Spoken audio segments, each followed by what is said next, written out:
Whew, feels good to be home. Receiving your content. Now he's about to be live up in this bitch. Had to take a week off. Niggas out here packing, out here working. Shit don't stop. Now. Alright, everything's straight, everything's straight.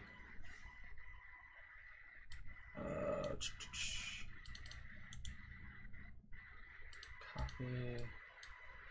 What's happening, Unknown? What's going on with you? Let's make sure everybody go ahead and like and share this motherfucking stream out. Because we is live now, baby. We is live. Live.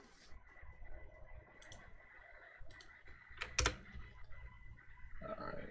Now, if you wonder what I'm doing, everybody, that's just me making sure I get the stream out there. So,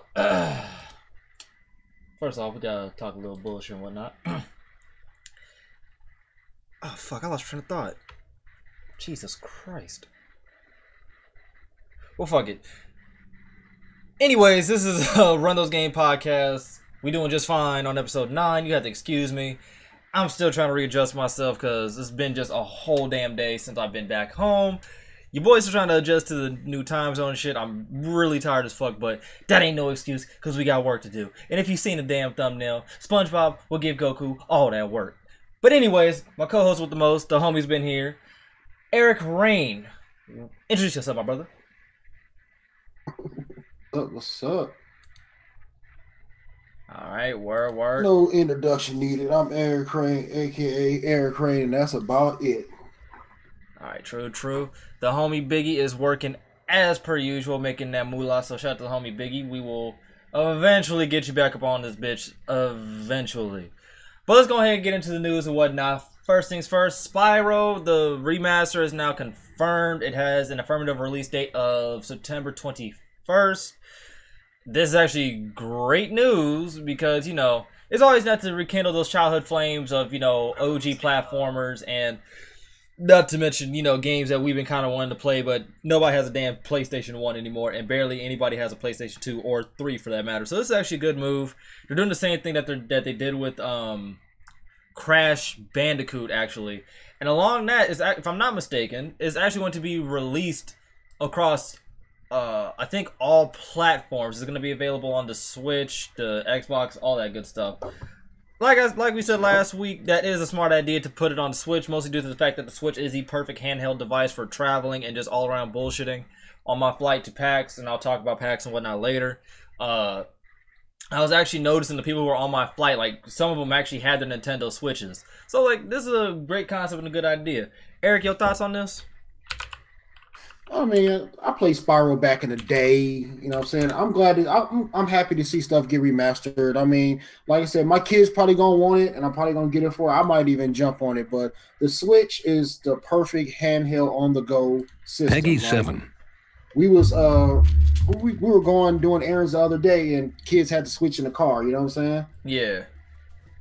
Like, actually thinking about getting one myself for me.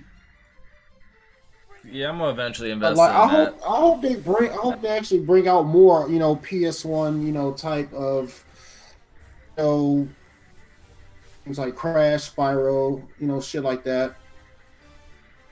Checking it out. It's definitely fire. If y'all haven't seen the trailer right now, that's what I'm playing in the back right here. So as you can see, they've obviously made dramatic improvements across the, you know, the OG game and like that. Which, you know, we kind of expected, but, you know, we always gotta hope for the best and expect the worst. But the best thing about this, and I hope more games that are OGs and old like this will continue to do, is when they make remasters, is make them literally, like, all the way, like, remasters to the point where you give us the old games. Because we're not trying to sit here and constantly play or pay for, you know, Spyro 1, then Spyro 2, then Spyro 3. I like how some of these games, like, I'm not sure if God of War was the first, but I know for a fact that it was one of, you know, the OGs. When God of War dropped the remaster for the PlayStation 3, it came with 1, 2, the PlayStation 1s and 3, I think. or the PlayStation 1's. It came with PSP versions and like 1 and 2. I'm pretty sure it came with 3, but that gave you like a slew of games for one single price.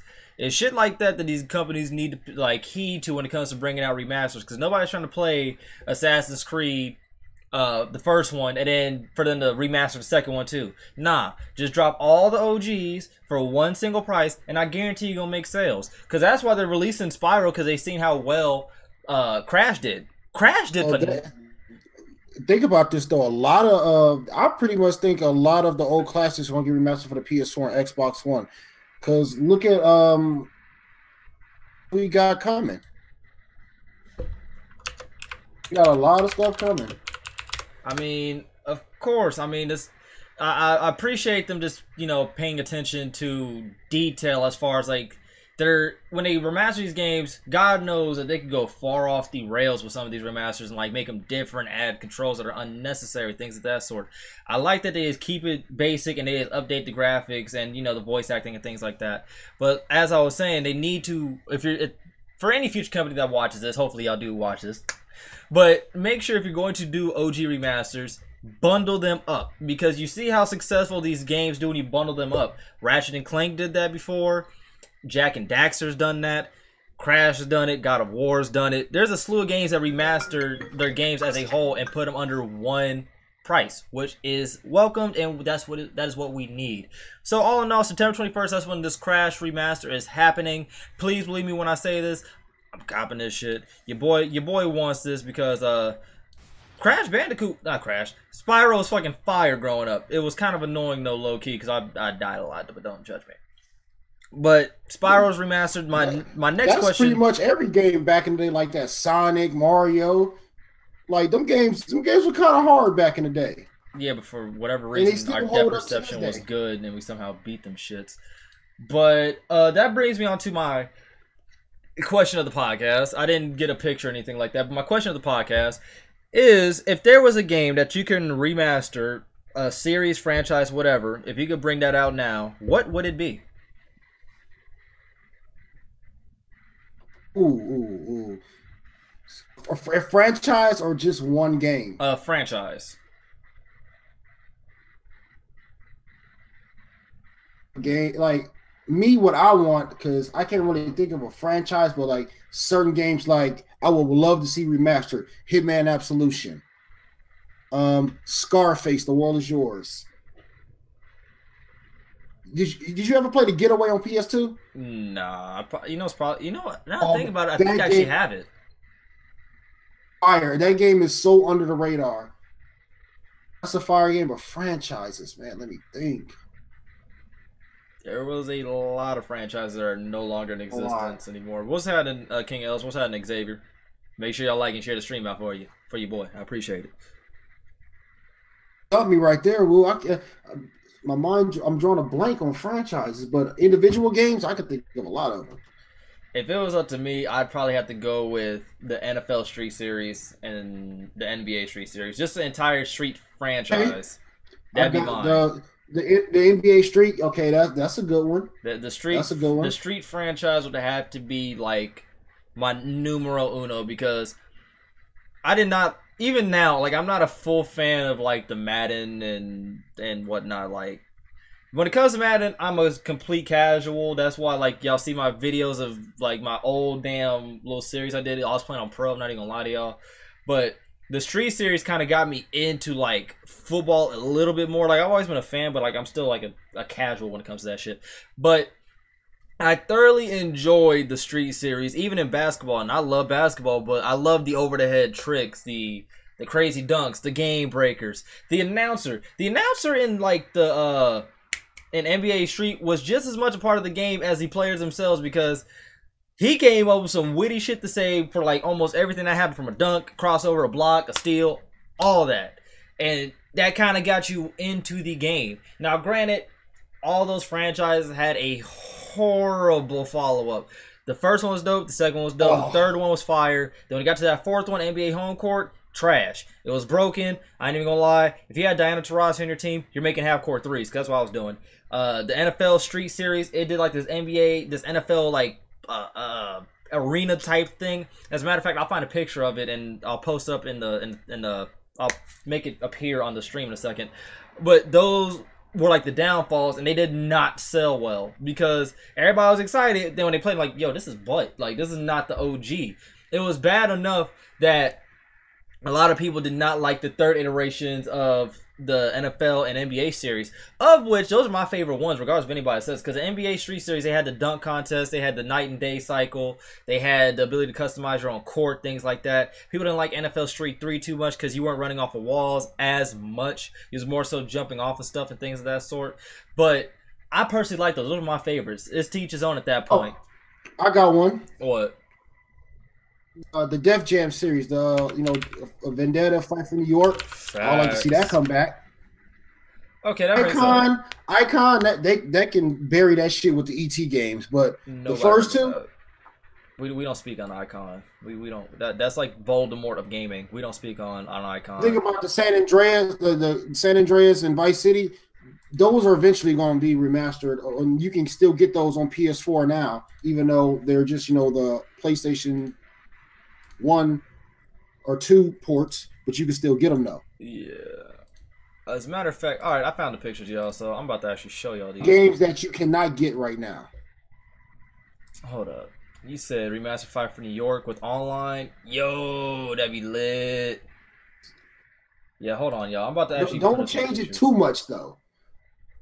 I mean, if they could have, because if anything, the game wasn't broken at all. Like, to my knowledge, and I played the shit out those games, Fight for New York, it wasn't unbalanced. It was like the only OP characters were literally like the characters that you had to fight.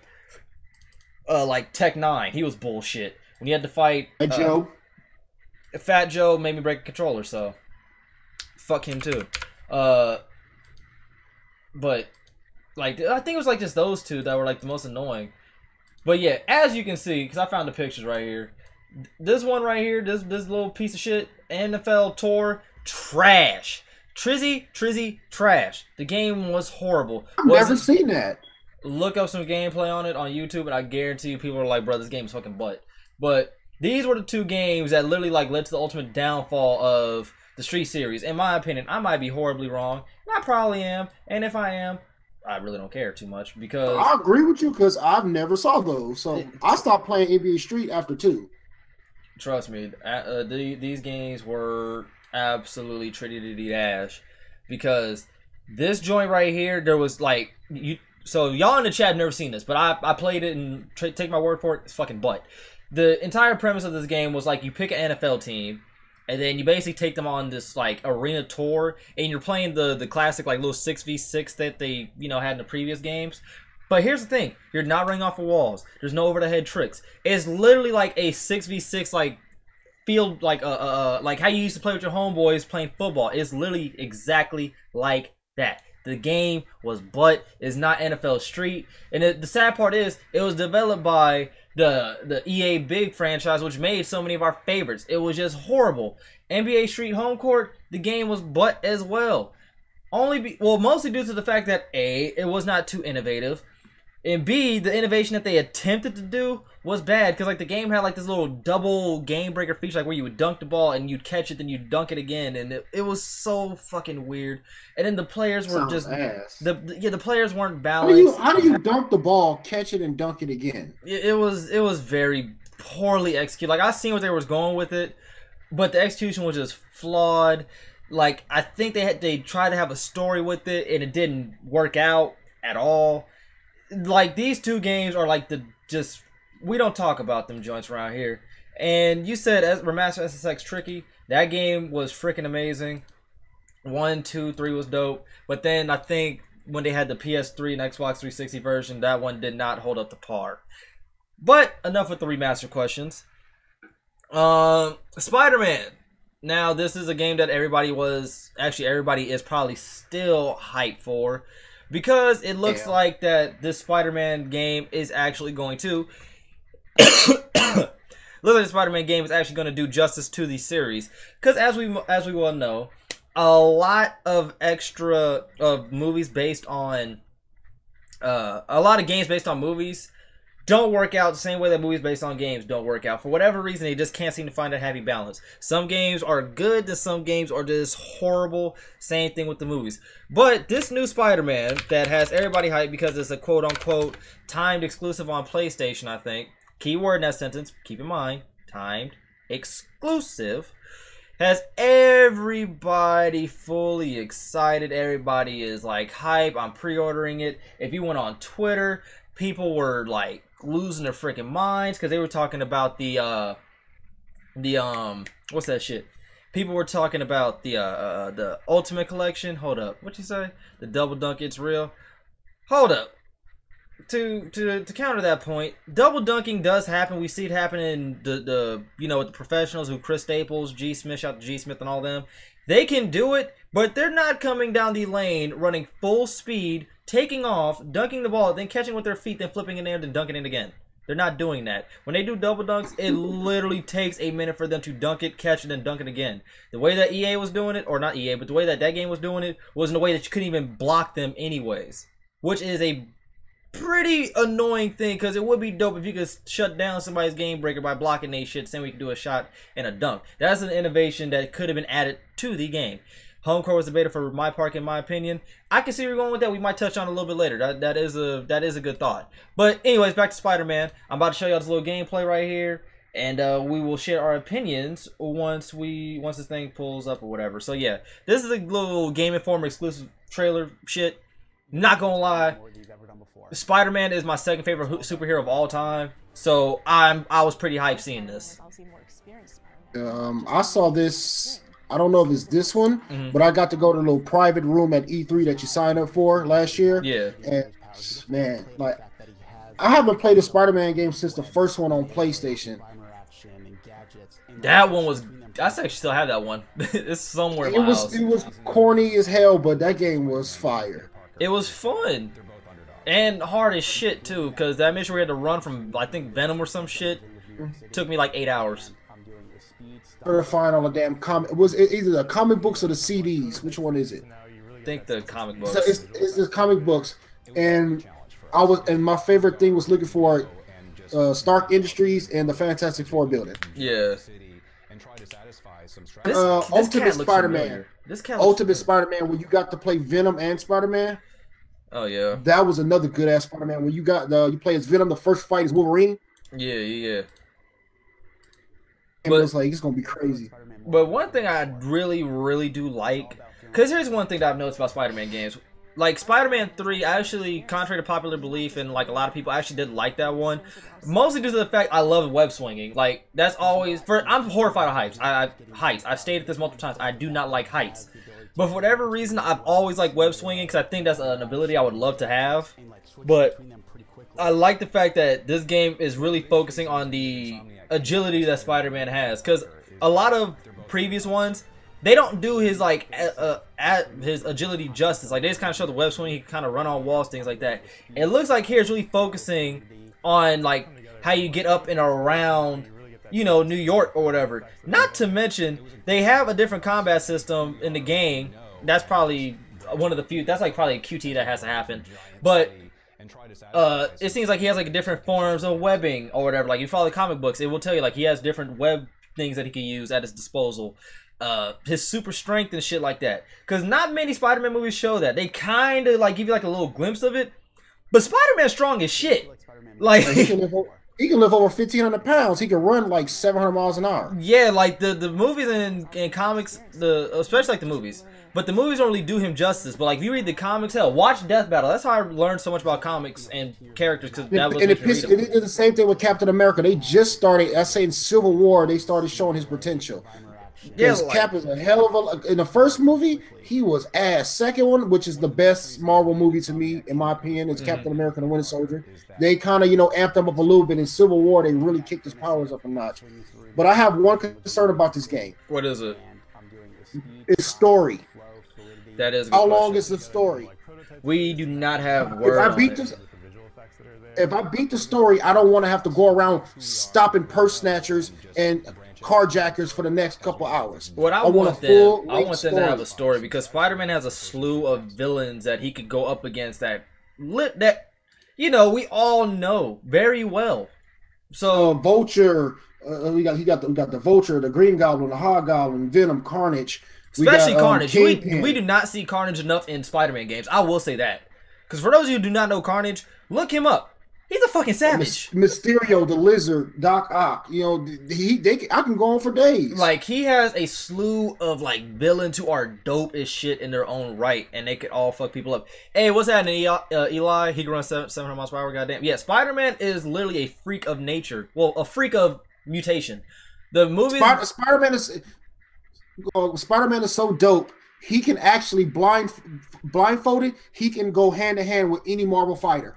Exactly, because of his spider sense and shit like that. Like, they really need to do him justice. Because, dog, my man's is nice. He's really nice. Because, like I said, watch Death Battle, because they will put you on game and make you read the comics. Because that's what got me reading the comics now is Death Battle. But the dude is literally strong as fuck. Like, in every movie, they show, like, a little glimpse of it. Like, in what was it? The first one, like, where he stopped the bus or some shit. No, it was the second one. He stopped the bus. Or the train. It was a train. Yeah, he stopped the train. And then, like, another one, he like, rips the car door off of, like, his hinges and shit like that. In the recent movie that I liked, actually. I actually like this new actor they got for Spider-Man. He's trying to, like, hold the damn, the frigate, boat or whatever together. The curry or that thing is. Boat. Yeah. Thank you. That shit. He was holding that together for a little bit. Like, Spider-Man is really fucking strong and really fast and really intelligent. But he's a little cocky because he knows that he's smart and shit like that, which is pretty cool because they kind of show that here and there. But in this game, especially since it's a game and they have like an infinite amount of possibilities instead of like the constraints of a movie, I want to see a really dope combat system. I want to see a skill tree. I'm a sucker for skill trees. And Lord knows you can do a lot of skill trees in the Spider-Man game. I need to see villains that we don't really see too often. Because I think the last time we seen Carnage was like in the Web of Shadows, I think. I'm not too sure. But we don't see enough of Carnage. We don't see like Rhino too much. We don't see a lot of villains that, people know for Spider-Man. We see like the same, Green Goblin, who is dope. But we're not seeing too much of like the other ones who like really about that life. It has skill trees. They announced it. Good looking, Mac. Yeah.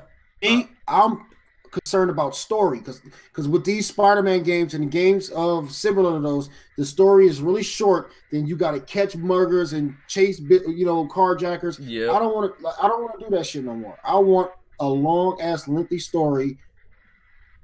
Intrigued in the game. Yeah, I want here's my main thing though. I do not want to constantly go through Uncle Ben being shot. We bet not get that. I'm not sure if they've nipped that in the bud or whatever. I'm not too sure about this, but that's one thing I do know. I do not want to go through the same thing of seeing Uncle Ben getting shot and then he's like, okay, I'm Spider-Man. Batman's parents getting shot in the beginning of every movie. Yeah, we don't need that no more. Like, even the most casual of casual comic book fans are fully aware of like Spider-Man's, choice. You feel what I'm saying? It's crazy. Uncle Ben, Thomas and Martha Wayne, and Abin Sur from the Green Lantern series are the only characters that were created just to die over and over again. It's fucked up. It's fucked up. They can put toxic in it. Like I said, they have plenty of resources for Spider-Man. Spider-Man is an icon. Oh. The dude has literally a series with Tobey Maguire that did well until the third one, which was trash. Then he had another one with an actor who did like 2 movies with Andrew Garfield. Yeah, who did 2 movies, and then they had this new kid. He's the only character who probably has 6 movies with 3 different actors, and like most of the movies did well in their own right. So people fucking with Spider-Man out in these streets. The latest one, Spider-Man Homecoming, there's no Uncle Ben shit. He's already been Spider-Man. They didn't even show how he became Spider-Man. He was just Spider-Man. And I, as a Spider-Man dude, I was like, finally, we got it. We out here. Thank Jesus. And I appreciate that. We tired of seeing Uncle Ben getting shot. I'm tired of seeing Uncle Ben getting shot. Because if you ever watch the Spider-Man movies, you like Uncle Ben, but you know he's going to die. I'm like, I don't want to see this shit. Like I said on Facebook, when All Eyes on Me came out, I put on Facebook, I said, spoiler alert, Tupac dies at the end of the movie.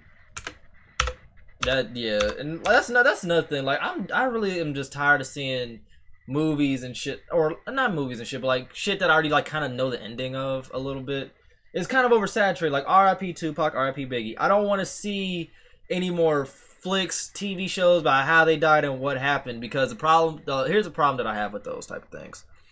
For those of us who actually followed like their legacy and like read up on the history of like those artists and their respective rights, we know that they were genuinely good people and shit like that. Like they were good at heart. They were just a victim of their own circumstances. What I hate thoroughly is when people try to spin that shit or hold on to the thug life Tupac instead of the humanitarian one. When when he's like talking to kids when he's actually preaching. Like they remember him as hit him up Tupac, but they don't remember Brenda's got a baby.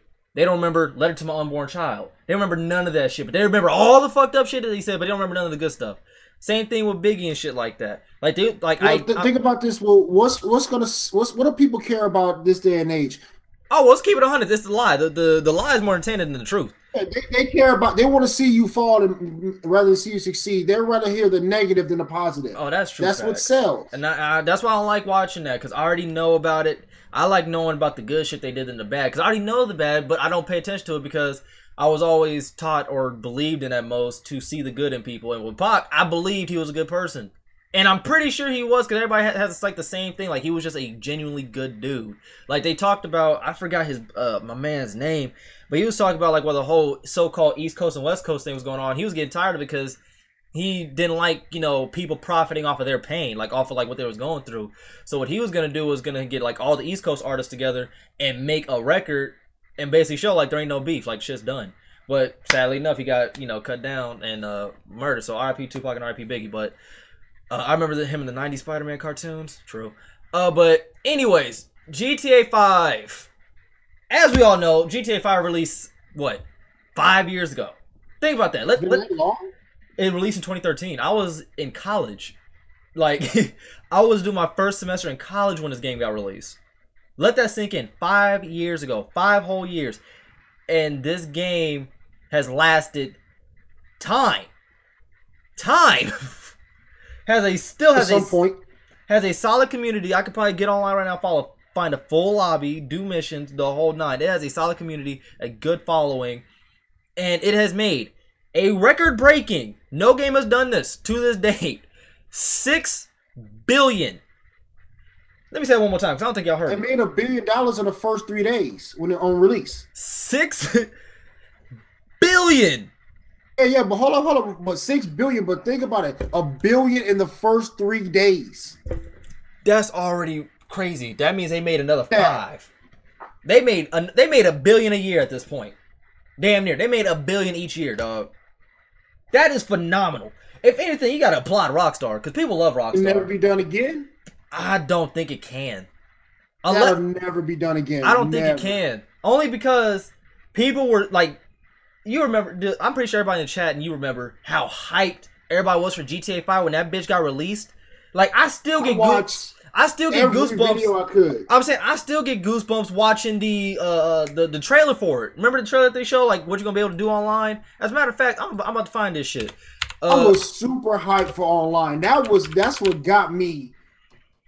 That's what was the hook, line, and sinker for me, was online. Like, dude, the trailer has one. They botched it a lot. They botched it a lot, though. Oh yeah, like the problem with that they did with that game. Well, what they did with the game, like initially, was we weren't able to do heist, and that's what had everybody hyped. Because everybody was talking about, dog, we gonna get the squad online. We about to do these heists. We about to rob banks. And then they didn't do that till like, damn near a year or two later. That's when they finally added it. But, yeah. I remember watching this trailer right here, literally in college. Like, I remember going to the student union, like, with my homeboys, being hype as fuck, talking about what we finna do. Like, look at this shit. Like, I still get goosebumps, like, seeing this. Cause I remember they offered a lot of false promises, man. They did. That was one of the big issues. Cause day one we seen all of this shit. Yeah, we seen all this shit. We was like, bro, we gonna be able to get submarines. We gonna be able to do this. We gonna be able to do that. And we weren't fully able to do everything that we wanted to do, which was kind of heartbreaking. But this game has withstand the test of time and has people still actively playing it. Like, there's still communities to this day that are looking for players to play. and they're doing heists, they're doing Oh, missions. when they drop the heist and the updates, people flood to it, and I'm one of them. I'm one of them Once too. you do it, then what else do you have to do?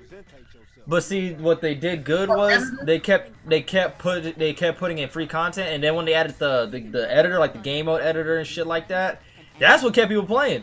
Because people are creative as fuck. That's one thing I'll give communities. You get people who are creative, who can think outside the box and make shit that you would not even dream about doing, but they created it. And then you get moments like these and shit like that where you're doing team deathmatch, you're playing golf, you're arm wrestling, you're out here robbing Merryweather and shit like that. But the one thing I did notice in this trailer and things of that sort was, like, I swear I do not remember a time when I was able to run up on somebody and shoot them without damn near dying. Because the computer that you're shooting has a fucking aimbot. I can't tell you how many times I've been popped in the head by just trying to go around cover. But it was shit like this entire trailer that like legit had me sitting in the student union back when I was in college, literally going off. I was all like, bro, buy an apartment, buy a garage, you know. I'm saying it was supposed to be where the crew or whatever you want to call it, like people online, yeah, you were able to go inside your house when you wasn't online. Yeah, but they changed that. And I remember what pissed me off though was the glitches that eventually came into the game, like when people would be able to get into your garage and blow your shit up and shit like that. That kind of pissed me off a lot. Yeah, it made me mad. I'm like, dog. They killed it. Well, they should have did this shit. Well, they should have had. It should have been like. It should have had 3 cities. I can't stress that enough. With 3 cities, even though they were slacking on the free content, they should have had 3 cities, and there would have been more options to do stuff. People wouldn't have got as bored with it. I'd say if anything, they just need to have those damn the heist day one. What really killed the game, or what like kind of killed it a little bit, was the fact that the game A didn't have heist day one, and B it didn't work. Like the online that everybody was hyped for, it did not work. That killed a lot of people. Honestly, they start feeling depends as far as the geographic availability. Not yet. I'm pretty sure they're saving that for GTA 6. But for GTA, for a game in general, especially Grand Theft Auto, you know, a AAA title that everybody knows, to make 6 freaking billion, that I honestly do not think that can happen anytime soon. Because this game has had and probably still has a cult fan following. About a 6 billion with free content. Free. Keep that in mind. Free. You don't have to buy like the little shark cards. Like people say, oh, everything's so expensive. There are motherfuckers out there who grind for everything they got. Hold on, you said you don't really care about I've done the heist is like 6 times back to back. By the way, Eli, you're not weird for not really caring about the online. If you're a really story-driven person, that's on you. That's not weird whatsoever, because there's people who just are not big on online gameplay. I was hyped for online because I always imagine robbing liquor stores and banks and shit. Where do you think they're going to go for GTA 6? There's rumors that they're going to go to Vice City. There's also rumors that they're going to go have access to all 3 game places as far as Liberty City, Vice City, and San Andreas. There's another one that says they're going to try to do a bigger map to your Xbox. Oh, what's happening then? There's also a rumor that says that they're going to try to do the United States. There's a bunch of rumors circling around of like where they're going to have the game as far as GTA 6. As far as where, as long as it's in a city and it's not country GTA, I'm fine. Woo, I got a question for you. What's happening? Online. Do we start over? Does it move over? Because there's people out here that got so much shit. I have the 2K effect. I don't think Rockstar would probably do that shit. I really don't. I don't think. Here's why I don't think they'll let you transfer your character over. I think they'll let you do that strictly because they know how much money people actually have physically put into the game. I'm not gonna lie. I put in about 50 bones into the game. Don't even give a shit. But I'm pretty sure that they're going to do that because they're not going to, you know, charge people again like, oh, your character got erased and hit by a bus or some shit like that. They're not gonna do that. I believe not, because they don't want to scar the community, and because Rockstar tends to be like a gamer centric company.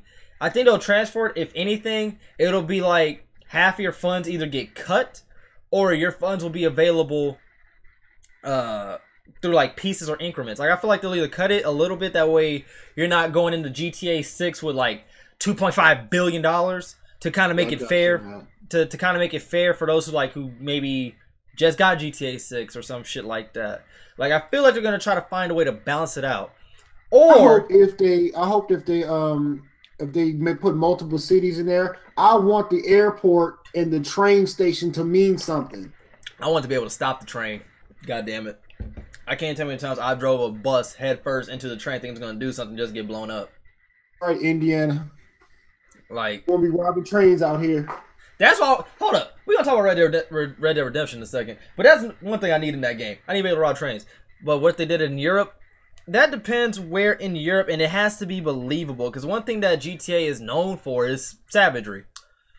And I mean ultimate savagery. Now, granted, I'm not the most well-rounded person. I haven't been overseas and shit like that, so I'm not sure the crime over there or how believable it is. The thing about GTA is like most of that shit is kind of believable. That's kind of going on. Not to mention, if you're familiar with Europe, Eli, let me know in the comments or in the stream chat if Europe has those kind of those nitty-gritty type places. I'm not too sure, because when I think of Europe, when I hear about Europe, I hear about how beautiful it is, how peaceful it is, this, that, and the third. I'm not too sure if it's believable as far as the environment goes, because one thing that separates GTA from like different games is the environment. It is open world, but the world lives and breathes. If you bump into somebody, they're gonna say something. They might want to squabble. If you are staring at somebody, they gonna say something. Hit somebody's car, they gonna get out and want to fight. Like, the world is alive. Not to mention random events happen. Like, you'll see a cop chasing somebody down the street. You'll see somebody's purse get snatched. You will see some shit happen within that environment. And that's what makes GTA unique, and that's why people like the game. Because there's too many games, Metal Gear being one of them, that go open world for the sake of being open world. Like, there's nothing happening. It'll be like, a war's going on, and nothing happens. Like The Division. Everybody's sick. You're not seeing anything. Like London, because London's such a popular city, so I think that would be the, It'd be interesting. It'd be interesting to at least get a different, like, cultural take on the game. I'm not saying I don't want that to happen. Don't mistake my words. I'd be open to it. But I just need them to do it right. You lived in Cuba and the Middle East. Oh, word. But they just need to do it right. Like, at the bottom line, it needs to be believable. Because when they did San Andreas, that's like LA. Heavy gang area and shit like that. They have, the Ballers and Grove Street. They have the Vagos and shit like that, which is replicant of other gangs, but I'm not trying to get into all that talk. Yeah, Vice City, with the whole drug trade and things of that sort, coming in from overseas and things like that. You got Liberty City, which is like eminent of like New York and shit like that. Like, every like entry title has like a city that's kind of based off of, and kind of the environment, like, or what's going on at that time or around it. Because when you play San Andreas, that's like late 80s, 90s region, like, where, gang culture, I'm not trying to say it was at its peak, but, everybody was talking about it. Everybody was knowing about it. Like, San Andreas was 92. Yeah, 92. So, that was like when gangster rap was like taking the fuck off. So, the game replicated or emulated that environment. Vice City, that was like the fucking 80s and shit like that, roughly. So, it was... San Andreas is... To African American men like me and you, we can relate to that. You know what I'm saying? Yep, relatability. And I've lived in a good household. I had a Hispanic partner who he got San Andreas and he played it, and I came to his crib and watched him play it. He was like, "Wow, this is like some crazy shit." I said, "Yo, that's some of that shit's reality." Some of that shit people really do live and go through. I can tell you a few stories about people I've known or met and shit like that, and they told me about like how they was in like the gang life and then they got out of it, but like their sibling didn't want to let it go and shit like that, things of that sort. Let me give y'all a quick like little Zilla story or whatever. Not even a story, but a little thing about me. One thing about me, I've always been on the straight and narrow, never been into drugs. I drink a little bit, but it's not a thing that I like doing too much. I'm a pretty simple, level-headed person.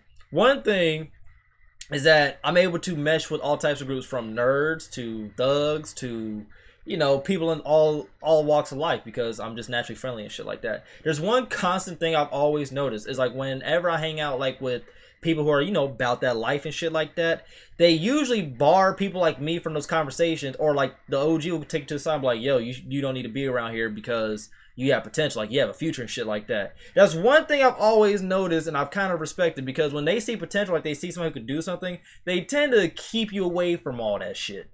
But I got sidetracked, but I just wanted to let that let y'all know some shit, because usually like, they leave y'all, they like leave people like with potential shit like that, or like people who have a future, they like propel you to that, like get the fuck out of here, you don't need to be here, like you have a career, shit like that. Because I got kind of the same upbringing ish, but like there are some good gangsters out there, and I've known a few, and people know me as this nerd or whatever. You know, I like gaming, comic books, and cartoons, and all this other shit.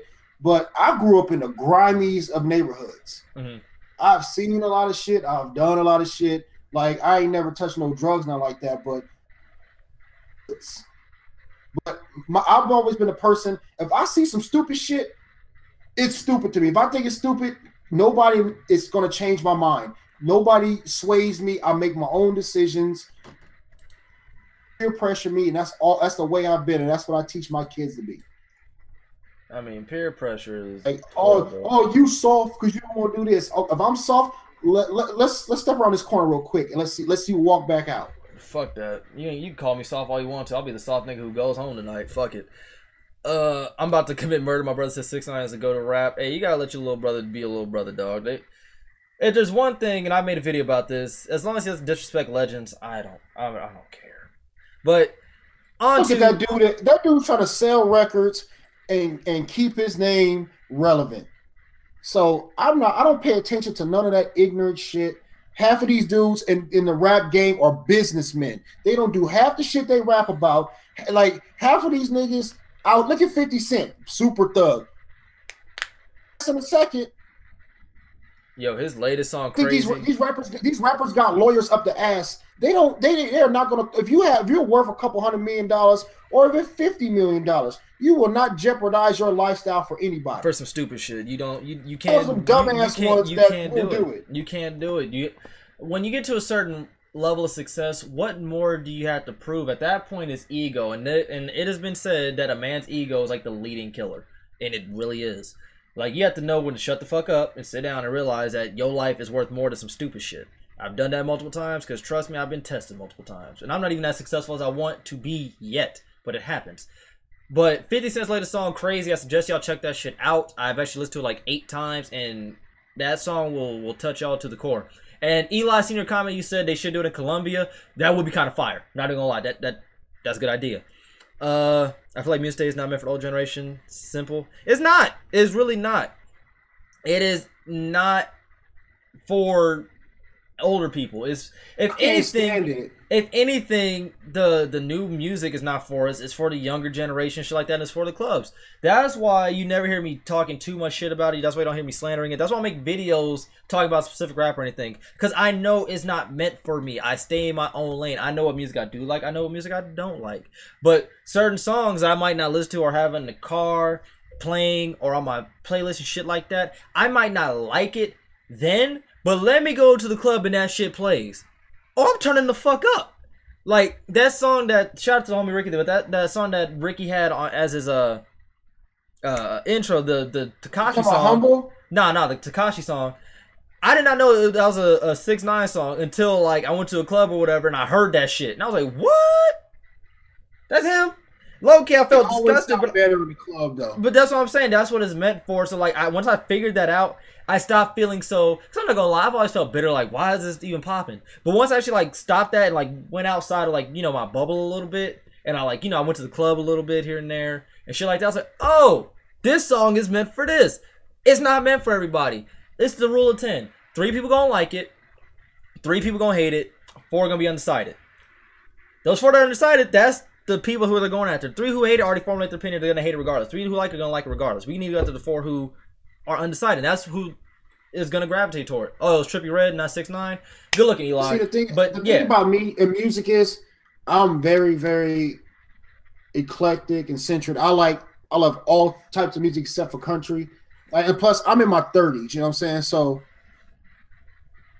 really, I'm come from the old school rappers and the mid 90s to the early 2000s. Like this shit, it really feel like people had to have talent.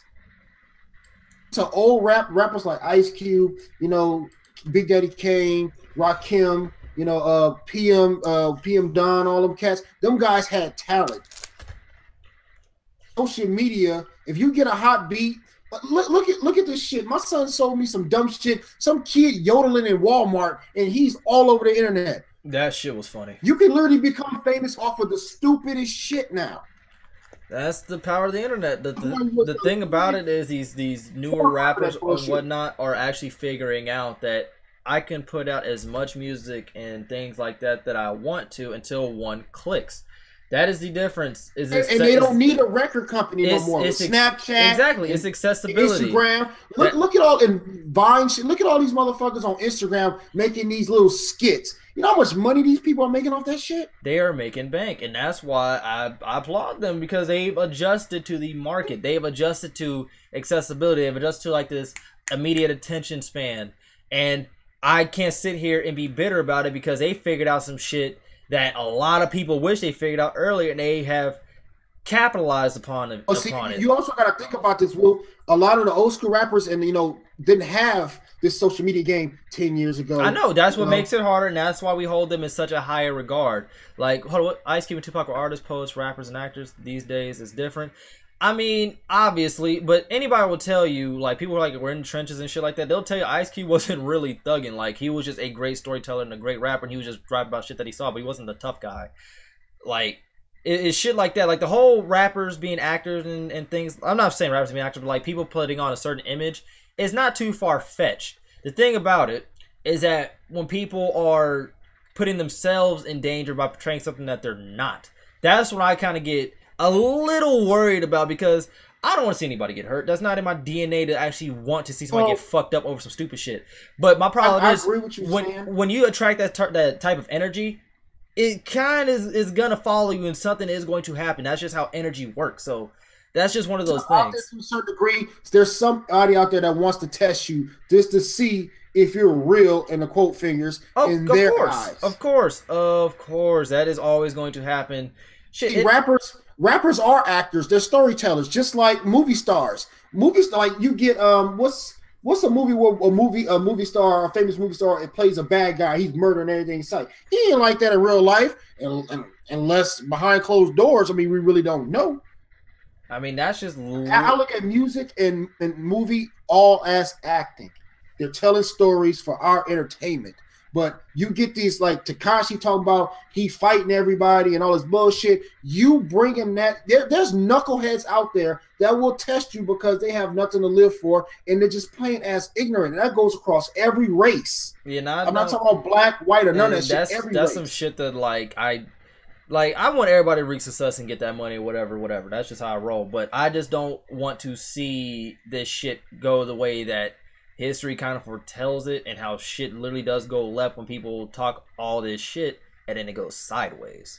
Like, shout out to Casanova. I suggest y'all listen to the Drink Champs podcast, because he talks about this shit a little bit, and he basically says like people who like rap that shit aren't really living as, like, same thing that you were saying, like they're worth money, so like they're not trying to risk that shit for something stupid. And let me ask you a question, Will. If you were worth $50 million and I rolled up on you drunk, right, and talking shit, are you gonna hit me so I can sue you and take half your shit or a good portion of it? Fuck no. I've been punched in the face for I'm not even worth shit now. But the fact of the matter is, I quote Eminem. I worth that much money, and the motherfucker come to me, "Oh, Eric Rain, you a bitch." Okay, but this bitch about to go get in his Lamborghini or his fucking Bentley, and I catch your broke ass later. I mean, the fact of the matter is, like, I like Eminem when he's talking about I ain't gotta hit you. I got undercover cops that'll legally pop you. That's literally how I'd roll if I was worth $50 million. Like, I don't need to do anything. I don't need to prove anything. I'm here to entertain and inspire those who fuck with me.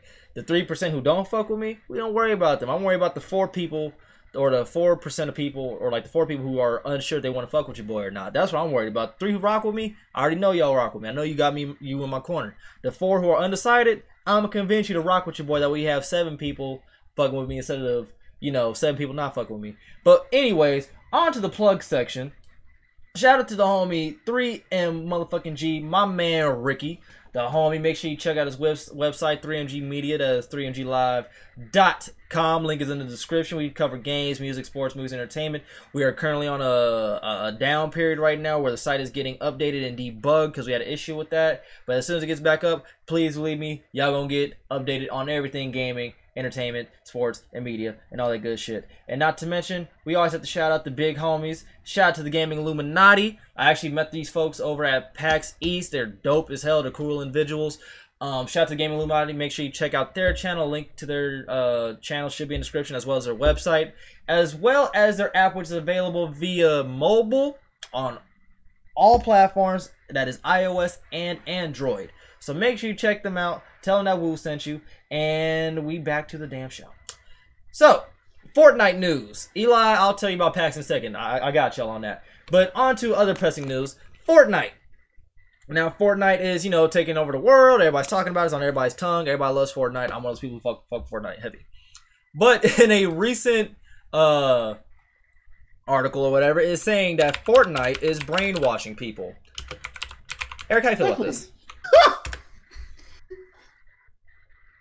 I can't disagree. But before I start, I was just thinking about the whole $6 billion. I think Fortnite might be the game to reach $1 billion if any game does it. I think it's made 600 million so far. I think. I'm at to check that up. Earlier, and I was looking at the V-Bucks system. They want what, $100 for what, 10,000 V-Bucks? I was like, you can kiss my ass. But right now, Fortnite is the biggest thing in the world. It's the big phenomenon. Brainwashing, I don't really think so. Okay. This game comes along, they're gonna say the same thing. They're saying about Call of Duty years ago. If you think about it, like back in the day, I'm pretty sure they're saying the same shit about Call of Duty and 2K. Like everything has its time and it will pass. They said the same thing about Rocket League. Yeah. Oh yeah, I remember Rocket League had a. I don't think it's brainwash anything. I just think it's like anything else. People like it, they play it. Then the next hot shit comes on, and they move on. If anything, Fortnite is bringing people together. I can argue that to anybody because there's people who are old playing Fortnite, young playing Fortnite, in the middle playing Fortnite, former communities playing Fortnite.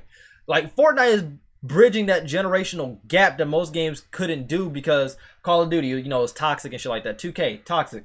Fortnite is one of those games like where people are like making friends and talking like chilling. Fortnite has some toxicity to it too. Yes, some of it, but like compared to other games, is nowhere near as bad. I'm pretty sure it has to do to the goofy factor of it.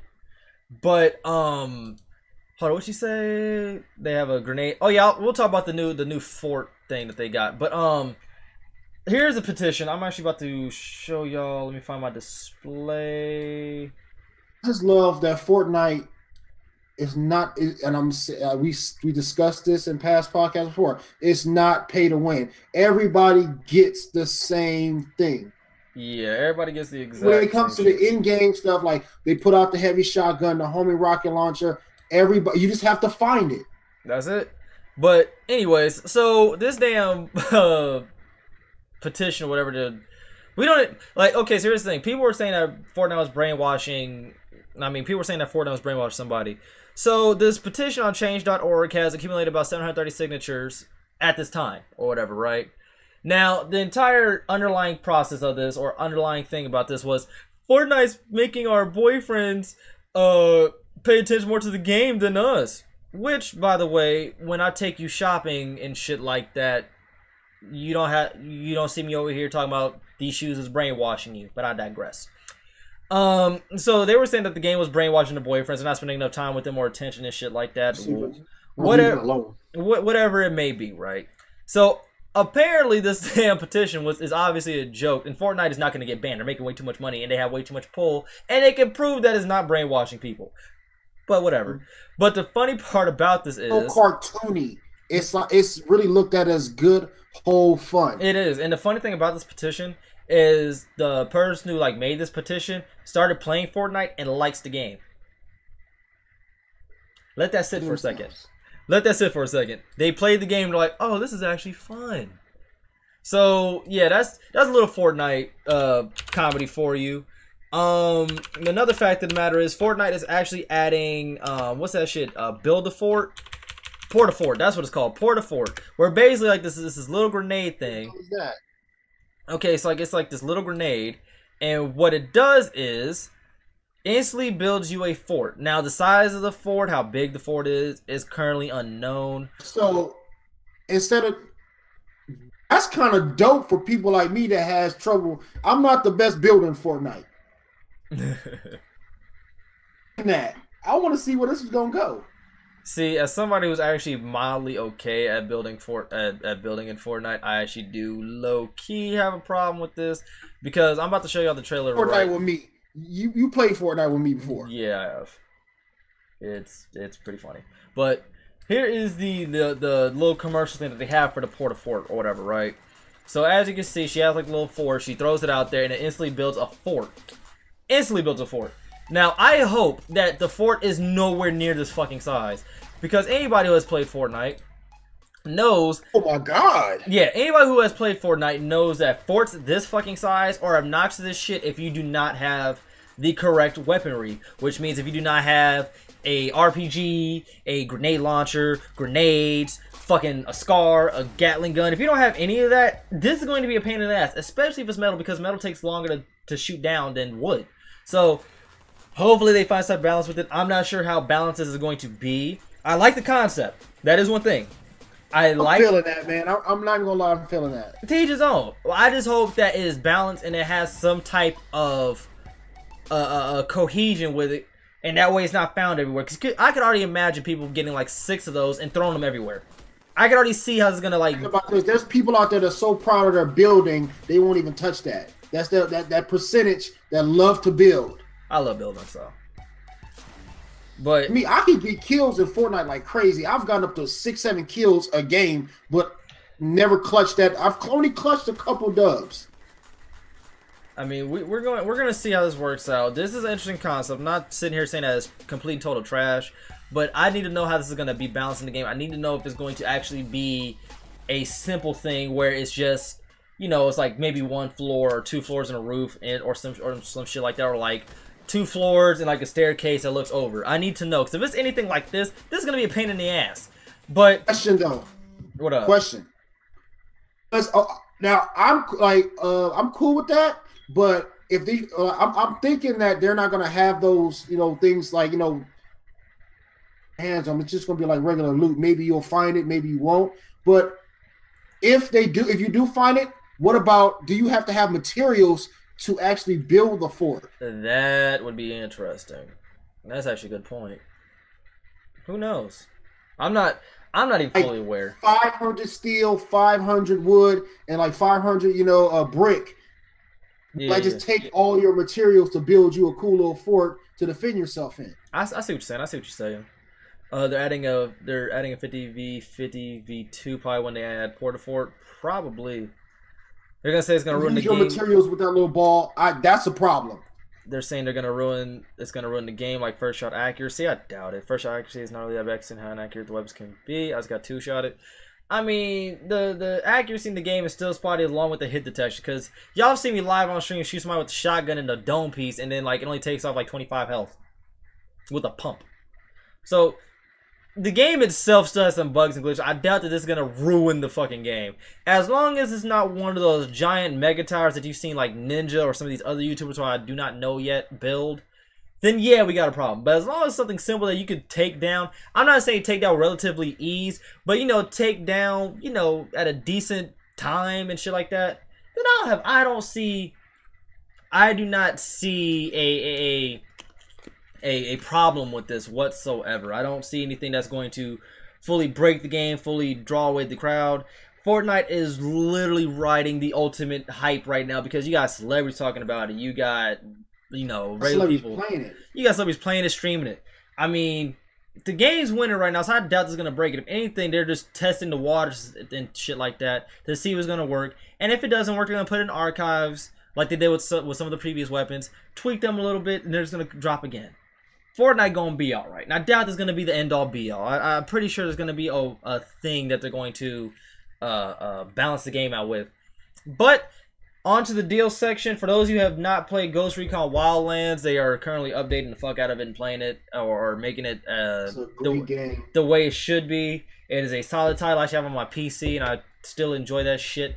It is having a free weekend for those of you who have not played it yet. So if you're interested in getting it, you can get it April 12th to the 15th, actually. So it's having like a little free. Oh, I looked it up again. It's the 15th. So it'll be available from Thursday till Sunday, so you'll be able to play Wildlands, decide if you want to get it or not. Ubisoft, almost every other weekend, is having crazy sales from all their titles to get back in gamers' good graces and show that they, they're listening now. Like, they're tired of people joking on them and shit like that, which they've earned. But they're giving out sales, so I'm pretty sure you can get this game probably at release, because like what they do with most free weekends, you can buy for like $20 and shit like that, get the base game or whatever for like $20. So I'm pretty sure you're gonna be able to do that. Make sure you check that shit out.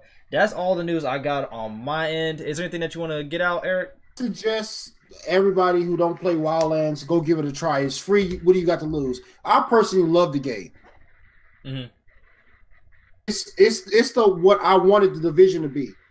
I played with a couple of friends, my homeboy K-Dog, my homeboy Kool-Aid, and we were playing like the little missions, getting the weapons, getting the gear, and all this other stuff. And I clicked up and I looked at the story. I was like, it's a hell of a complex story that I'm not even halfway done yet.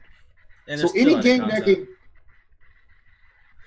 keeps me going for as long as possible, I love it. So I say give it a try. All right. Well, on the PAX East, Eric didn't go this year, but I did, and I gotta say, Boston, you gotta step the game up. I'm not even gonna lie. Let me go ahead and get into this a little bit. I recorded a lot of it. I posted my first like little vlog or whatever the other day. Make sure you check that shit out. It's like the first video you're gonna see on my channel. But PAX was pretty cool for being as my first time. I met a lot of dope YouTubers, made a lot of few connections and shit like that. Learned a lot. I absorbed a whole lot of game that I gotta apply to my channel, things of that sort. But Boston, I don't fuck with y'all weather. It was the first time I ever seen snow in my life. I seen it. I don't fuck with snow. Your weather's bipolar. The way y'all drive got to be fucked up. As a person who has like really bad anxiety and like anger issues, being in Boston in y'all traffic is not some place I need to fucking be. Because I've never seen people be stuck in a line, like in traffic, then drive damn near on the sidewalk to get around somebody who's turning. They don't have any turn lanes or lack thereof turn lanes, and like through traffic, people will turn directly in front of you while you're trying to go straight, while traffic is going zooming right past you on your right side. Not to mention, people walk in the middle of the street during traffic like they're made out of bumper. I don't mess with that. Oh, you gonna love LA then? Oh my god! You gonna love LA. I'm used to LA. I've been to LA. LA traffic, I can adjust to, probably because of the heat and probably because I've been out there and I'm in my zone damn near. But yeah, Boston, I'm not rocking with y'all. The cosplay out there, though, I will give that. I don't think I filmed any cosplay, but there was some dope cosplayers. Dude who went as, there was like these two people who went as the Soul Calibur characters. One as, what's happening in Destiny? One as the dude who carries a scythe. Another one as the chick with the sword and shield. There was Rainbow Six Siege characters. I seen Mute, Smoke, fucking Tachanka. I think I seen Doc at one point. That was fire. The cosplay at PAX, I'm not gonna lie, that was dope. That shit was fire. But there was a lot of musty people. I mean, whoever, y'all know who you is over at PAX who don't be taking showers. You too damn old to not be showering before you go out in the public. I'm not trying to smell your musty ass in this tight, conformed area where I'm bumping into people. We ain't rocking like that. You from Texas? Oh, that's what's up. Shout out to Texas. I'm not. What up? Because it's 10 times as worse. Bruh, oh, I've been to Comic-Con and they, like, y'all too damn old to be musty. And not to mention, Boston, can we talk about your Chinese food a little bit? Can we talk about that a little bit? Now, everywhere I go, fried rice tends to be, you know, a nice little color. Like, it's not too brown, it's not too white. It's just that right little texture, whatever. Why does your fried rice taste a little burnt? Answer that for me. Oh, okay. Talk about your Chinese food for a minute. Bruh, the Chinese food gave me the BGs low key. Like, it tasted good initially till I got the rice. I didn't really touch the rice after that. The chicken was pretty damn good. But the problem with the chicken was, when I got towards like the little bottom area of my chicken, it was kind of rubbery. And I got orange chicken because I like, you know, the little tangy taste. But yeah, we don't need to talk about that. But y'all pizza though, I will commend y'all pizza. The pizza over in Boston was fire. It was A1. Also, Wahlburgers. We had at Wahlburgers. Wahlburgers was good as shit, but expensive as hell. I've never witnessed me having to pay $5.25 for a milkshake that's this damn big. Literally, this big. So if you're looking at the stream right now, it was the size of my Gatorade bottle at the bottom. $5.25 for a shake. Not a large, not a medium. One of these. $5.25. Expensive as all be damned. Uber, my pockets hurt, but I will commend y'all on your services because all my Uber drivers were cool as shit. Especially this old dude, I forgot his name, but he was giving us a history lesson about Boston, low key, and it was pretty dope. But shout out to everybody who I met over at PAX. Shout out to the homie Ricky, Phantom, Shoot Everyone, Chef. Shout out to the entire GI that I met over there. I plan on meeting the homie Nomad and Flock and Black when if they go to E3 this year. I plan on meeting them. Shout out to TBH, Ethos, Siggy, Ace, JG. Shout out to the Hip Hop Gamer. I actually met him out there. And I know I'm missing somebody else. Fuck. Shout out to Data Dave. And I'm missing one more person. Y'all gonna have to forgive me on this because I met so many people out there and I ain't gonna lie. Your boy was a little starstruck because a lot of these dudes who I met or whatever, like, I never figured I would meet them in person or that they, fuck with me low-key like that. Oh, shout out to the Real J Skill. I met everybody out there. Cool-ass dudes. Hope to see y'all again at E3 so we can link up and, hang out again. But PAX was dope. Oh, yeah. And by the way, so we actually did end up go hooping. And I will upload the hooping videos this Friday. So keep that in mind. The hooping in the cold? No, we went to a gym. We went to the gym. But okay. I will upload some of the hooping footage or whatever this Friday.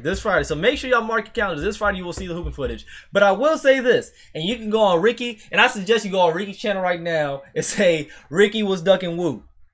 Because he was. He did not want to play me one-on-one. And shout out to the homie Phantom because he actually did play me one-on-one. Shout out to Phantom. But I will upload the footage on Friday of, them playing 4-on-4, the one-on-ones, all of that. It was really dope and fun playing with them. Hopefully we can do it again when we go to E3 this year because I do plan on going to E3 because I got to get in, baby. I got to get in. Did you already get your ticket and stuff? Nah, not yet. I probably got to take care of that shit early, actually. Because we're still trying to see if I'm going to get in as media or not. If not, I'm just going to have to buy the damn the ticket or whatever. Well, here giving them ankles the fade. Low key. But PAX overall was interesting to say the least. I will also probably be uploading the Facebook party tonight after this. E3 is like June 12th to the 14th, but apparently like all the other stuff is like the week before, then like on a Thursday. So I'm probably about to be broke as hell. I'm not looking forward to that, but whatever. But all in all, PAX was interesting. Was it everything I thought it was going to be? No. But did it pan out in my favor?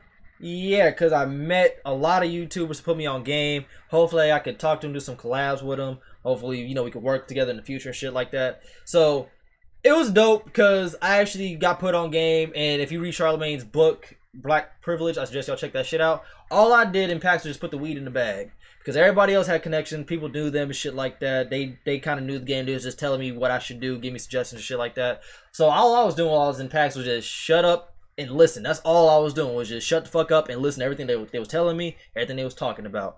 But all in all, PAX was interesting. Will I go back? We gonna see. Because if the squad ain't going, I don't plan on going. I'm sorry. Because I plan on getting there next year just because that's one I haven't been to. If the squad ain't going, I ain't going. If anything, this just gave me more motivation to grind and get my hustle up because it was dope seeing, a bunch of successful people and people that were in areas that are successful life in areas that I want to be in, meet them and talk to them. It was fire. PAX as a whole was alright, but most of all, meeting the people who I talked to, like the homie Ricky and all them. That was probably the best part. Being able to hang out with them and chill. Ricky a nut. That had Ricky to is be straight nut. Yeah, that had to be the best part of it all, was just networking and just talking and hanging out with people. But that was my PAX experience. I will upload some more PAX vlogs later on this week. Make sure you mark your calendars for. Hold up. I need to find the actual fucking date of Friday. Make sure you mark your day for Friday the 13th. That's when you're going to see all the one-on-ones, the 4-on-4. Make sure you buy a lottery ticket too. Yeah, make sure you buy a lottery ticket too. But that's when you're going to see all the basketball footage. I'm going to upload the Facebook party shit tonight. Then Yeah, hope you guys enjoyed. This was Run Those Game Podcast, episode 9. Eric, what's your close statement? Thanks everybody for watching. Hope y'all have a good day. And if y'all not having a good day, make it a good day. And also subscribe. Word. Because I'm back with the walkthroughs and the live streams. Your boy about to get grinding really hard. True. His link is in the description, as well as the homie Biggie, who's out there making that money and out there grinding. Salute to the homie Biggie. It's your boy Woozilla. Don't forget to leave a like and share this bitch. We're going to be on SoundCloud probably later tonight around midnight because it takes a thing forever to process things of that sort. Hope you guys enjoyed. We'll be back next Tuesday, and we out, baby.